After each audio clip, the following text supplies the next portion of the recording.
first proper snowstorm of 2022 in Toronto. These poor souls have been stuck here for quite a while, and this is actually quite rare to see in Toronto. Even the heavy grain machinery is getting stuck in the snow.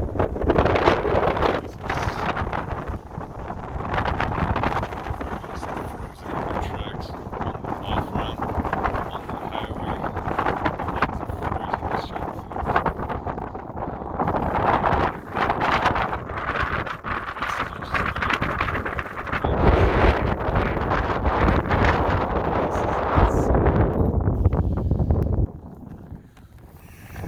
I've never seen something like this even in Toronto.